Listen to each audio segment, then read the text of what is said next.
안녕하세요.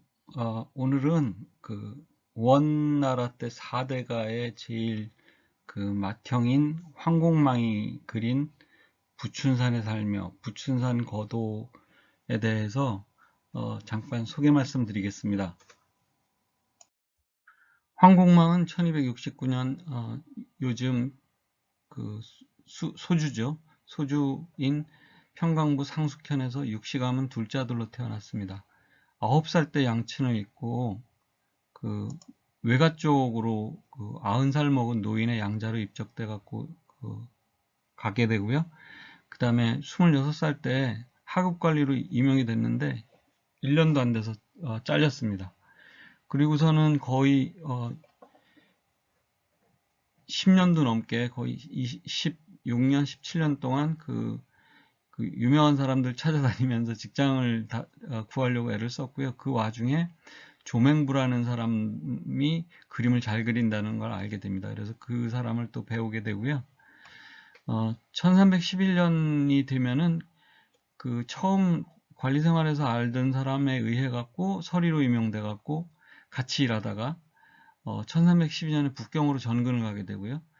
그랬는데 이제 다시 항저우로 돌아와서 근무를 하게 된 장녀랑 같이 항저우로 왔는데 장녀가 부패 혐의로 해서 나쁜 짓을 많이 한 모양이에요. 그래갖고 거기 연좌돼갖고 본인은 잘못한 게 크게 없는데 거기서 투옥이 돼갖고 고생을 합니다.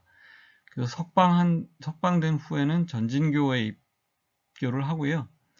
정무용, 정저하고 같이 김지향한테 사살을 하게 됩니다. 그때 유명한 장산봉이라고 그러기도 하죠. 마월정, 냉겸 이런 사람들하고 같이 교류를 하게 되고요.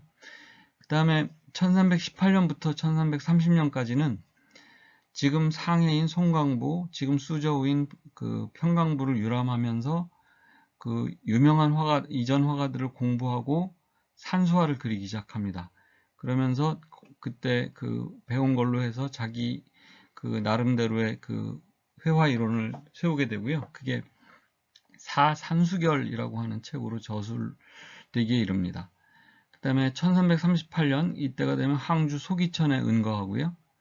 그 뒤에 9년 뒤에는 이제 나이가 거의 80이 가까워졌을 때죠. 그때는 그 친구 정저하고 같이 이 사람이 도반 중에서 가장 친했던 사람인데요. 그 사람하고 같이 부춘강가의 거처를 정하고 정저가 이제 그림을 그려달라고 요청하게 됩니다. 그래서 부춘산 거도를 그리기 시작하고요. 그 다음에 한 3년 지나서 정저가 그림이 너무 좋으니까 뺏길까봐 남한테 뺏길까 겁이 나니까 그림에 발문을 먼저 써달라고 조르게 됩니다. 그래서 발문을 먼저 쓰고요. 그 다음에 이제 그 후에 한 4년 정도 걸려서 그림을 완성하게 되고 그 해에 이제 타계했다고 그렇게 알려져 있습니다. 부춘산 거도는 부춘강 상류인 동려강하고 부춘산 일대를 그린 건데요.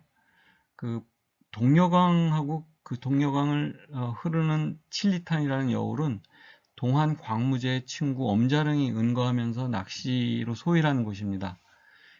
많은 예술가들하고 학자들한테 영감을 줬는데요.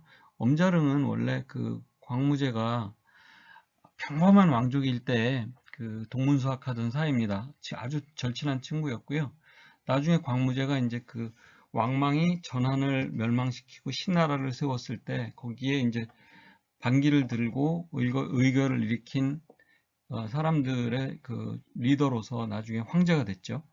그 황제가 됐을 때 이제 친구를 불렀는데요. 그 친구를 불러서 조정에다가 일을 시키려고 했는데 엄자릉이 광무제의 이름을 부르면서 반말로 막 조정에서 막 얘기를 하고 그러고 이제 광무제가 친구니까 정말 보내기 싫어서 하룻밤을 같이 잤는데 같이 자면서 배에 발을 올려놓고 잤다 그러더라고요. 그래서 나중에 신하들이 죽여야 된다고 이제 그렇게 했는데 광무제가 그러지 말라고 그러고 이제 그냥 보냈습니다. 근데 엄자릉은 이제 이게 정말 뭐라고 할까 어, 여러 가지 생각이 들었겠죠. 그래서 결국은 이 부춘강으로 와서 은거하게 됩니다. 이제 그리고 그 부춘산은 그 동려강 하류의 북안에 있는 북쪽에 있는 산이고요. 이 부춘산 고도는 이제 그 어떤 이 물리적으로 어떤 특성을 갖고 있냐면 이 아까도 말씀드렸지만 앞부분하고 뒷부분이 잘라졌죠. 그래서 앞부분은 잉산도라고 이름이 붙여져 갖고 가로가 52cm 정도 되고요. 세로는 32cm. 뒷부분은 637cm고 세로로 33cm입니다. 그래서 이게 세로가 다르다는 게 이게 같은 그림일 수가 없지 않느냐 이렇게 이제 주장을 해서 그 가짜가 아닌가, 잉산도가 가짜가 아닌가 이제 그런 그 여러 가지 의문도 제기가 되고 있는 상태고요. 그리고 이게 그 종이 한 장에 그린 것이 아니고 이게 워낙 길다 보니까 종이 6장을 이어 붙여가면서 4개를 그렸다고 합니다. 그래서 그게 이제 이 부춘산 거도의 특징입니다. 이 부춘산 거도가 어떻게 전승됐는지 살펴보겠습니다. 그 자명권이 사실이라면 1338년에 황공망이 자명은군이라는 사람에게 그려주었다고 합니다. 근데 아까 보여드렸지만 이게 그냥 1, 2년에 그려지는 그림이 아니거든요. 그러니까 1338년에 이게 그려졌을 수가 없습니다.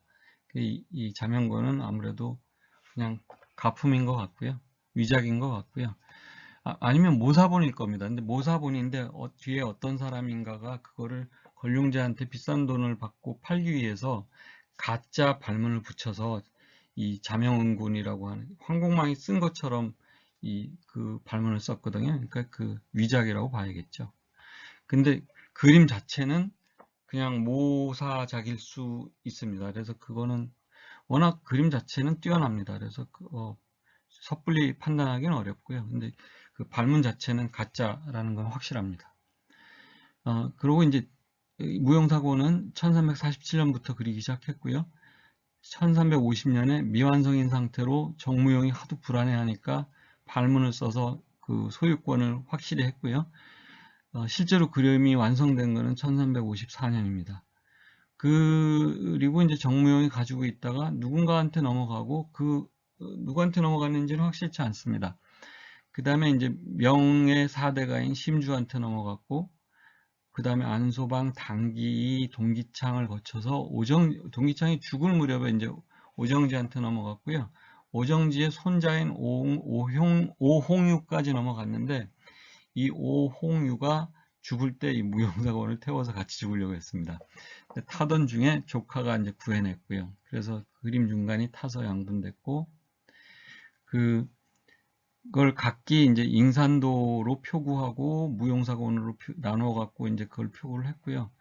그 뒤에 조선인 3세, 아마 포로로 끌려갔던 사람의 3세인 것 같습니다. 그 안기라는 그 대수장가가 있었는데요. 그 사람이 무용사원을 입수하게 됩니다. 근데 이 사람이 입수한 뒤에 죽을 무렵에 이제 그 권룡제가 이 자명권을 산거도로 알려졌는데 그때는 그 산거도로 알려진 자명권을 거금을 주고 입수를 해갖고 진품으로 확정을 짓습니다.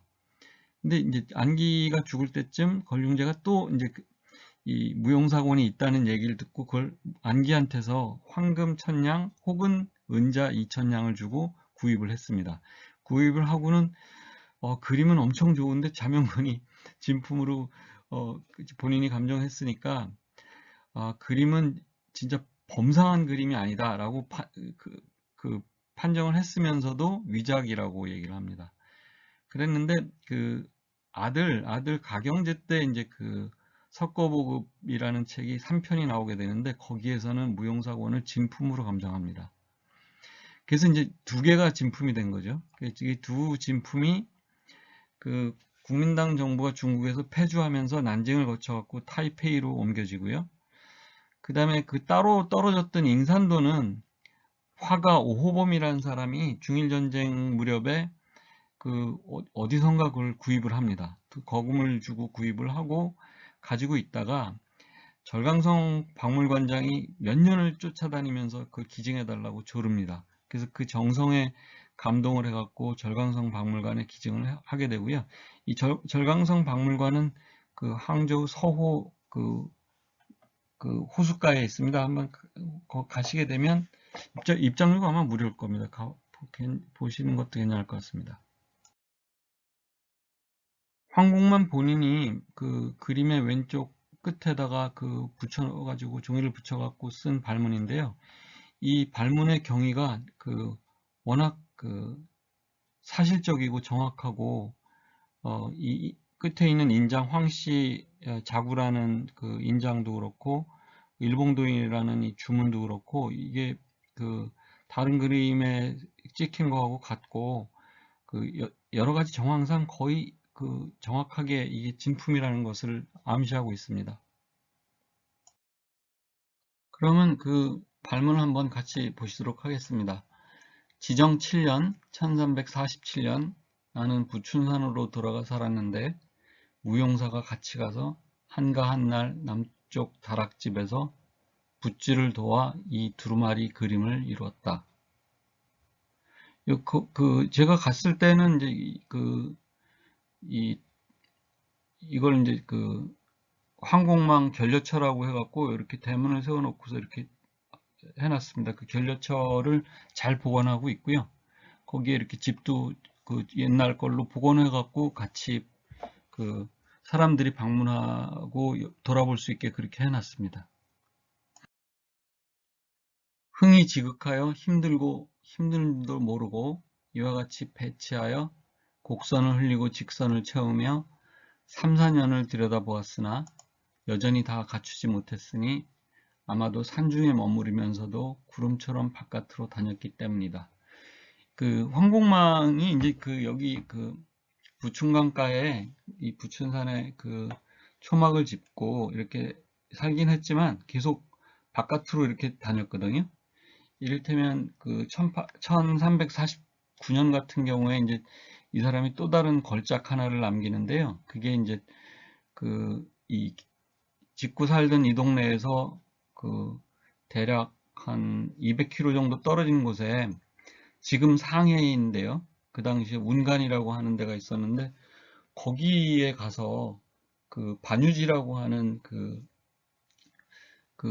이 친구에게 그림을 하나 그려주게 되는데 그게 또 다른 걸작인 구봉설제도입니다. 그러니까 그 눈이 개인 9개 봉우리 그런 그림인데요. 나중에 기회가 되면 그것도 한번 소개해드리도록 할 건데요.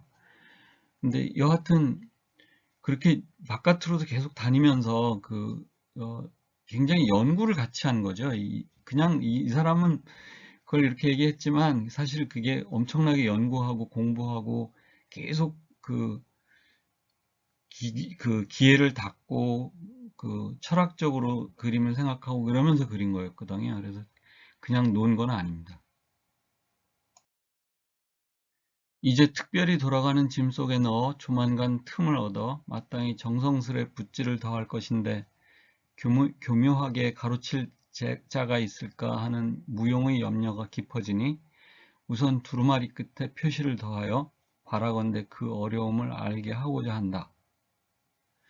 그러니까 이게 그 6장을 이렇게 이어갖고 이 두루마리를 만들어 놨는데 그림이 덜 된 거죠, 아직. 근데 계속 그려야 되는데 맨 끝에 발문을 먼저 쓴 겁니다. 그 친구가 하도 걱정을 하니까요. 근데 이게 그럴만한 게 그 그림이 장난이 아니게 정말 훌륭하거든요. 그리고 어, 그 다른 사람들은 아무도 그런 얘기를 안 하는데 저는 이 사람이 그림을 중간까지 그렸을 때 와가지고 모사한 사람들이 있었던 것 같아요. 저 여러 가지 자료를 보면 그런 느낌을 굉장히 많이 받거든요. 그 자명권도 그 모사본을 모사한 것 같은 그런 느낌이 있습니다.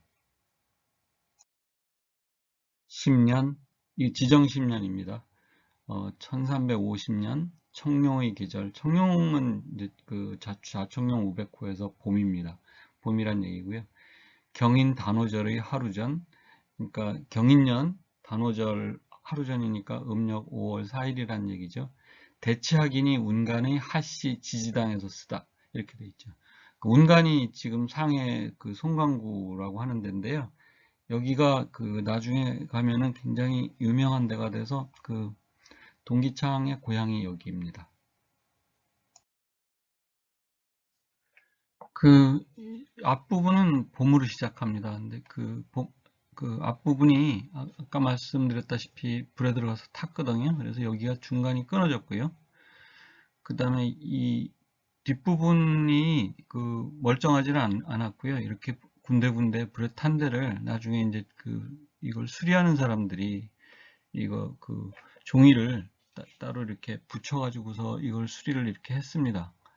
그래서 완전치는 않고요. 그렇지만 이제 이 그림의 구도라든가 아니면 구체적인 묘사라든가 아니면 이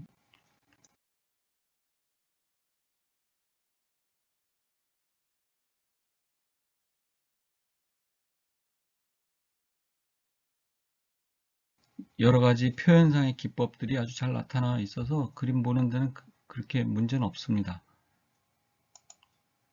세부를 살펴보시면 이 끊어진 앞부분이 아니고 이제 남아있는 부분, 그 부분을 주로 보시면 이렇게 나무들이 굉장히 예쁘게 잘 그려져 있고요.